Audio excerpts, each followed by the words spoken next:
Hi guys, it's Aisling back chatting to you again on the Waterstones vlog. This month I have 3 collections of short stories to talk to you about. The first collection that I'm going to talk about is Salt Slow by Julia Armfield. Julia is the winner of the White Review Short Story Prize for her story The Great Awake. And this is our first collection of short stories, Salt Slow. It's a great collection. I really enjoyed it. They mostly focus the stories on women's bodies sort of being othered from themselves, whether that be the body changing into something that it's not meant to be, or someone sort of losing control over their body in a certain way. It's brilliant. The story that actually won Julia the White Review prize, The Great Awake, was my favourite. It's a story wherein everybody in the world, their sleep steps out of themselves and becomes its own entity, which in itself is a really interesting concept, and I really enjoyed that. Her writing is very beautiful and descriptive and quite haunting.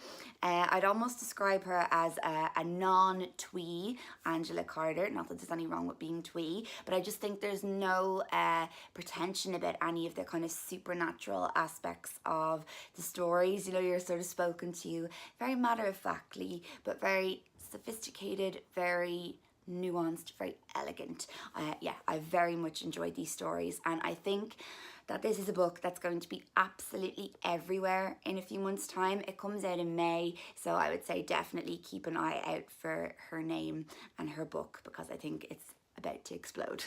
The next collection that I want to recommend to you is Being Various, which is an anthology edited by Lucy Caulfield. It's actually new Irish short stories, and this is published by Faber and Faber. I was really glad to see advanced reading copies of this coming out, because the short story is such a great tradition in Ireland. You know, there's so many collections of short stories by old greats like James Joyce, Flann O'Brien, Samuel Beckett. So it's so great to see something actually new coming out now. It's very exciting. So there's stories in here by, let's see, Emer McBride, Sally Rooney, who is everywhere, Kevin Barry, who is already kind of known as one of the masters of the short story, Kit DeWall, Nicole Flattery, who actually has her own collection of short stories coming out later this year as well, so it's great to have one included in there, and the likes of David Hayden are in there as well.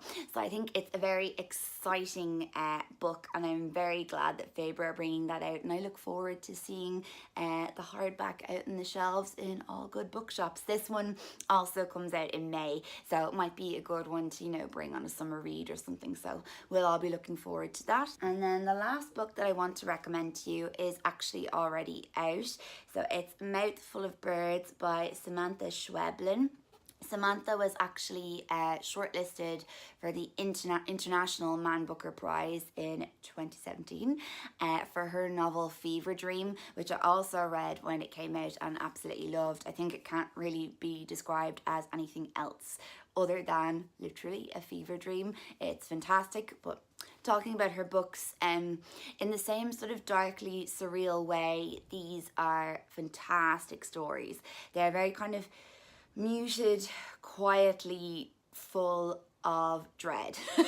That's what I wanted to say, because they're not horror stories. When I was talking to my friend about it, they're definitely not, but they're sort of like slow dread stories, which I don't mean that in an unflattering way at all. I really enjoyed it. I was always excited to see where each story brought the reader. The title story, Mouthful of Birds, is actually about a teenage girl whose parents are kind of fretting and they don't know what to do with her because she has started eating birds.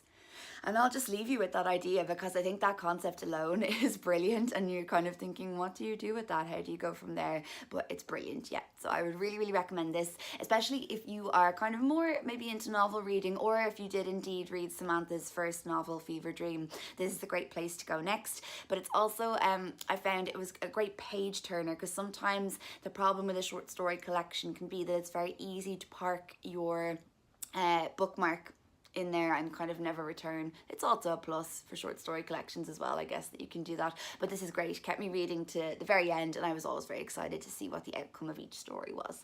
So I would recommend that to everyone. So those were my 3 recommendations for you guys this month, and I'll be back chatting to you again very, very soon. Okay, thanks. Bye, guys.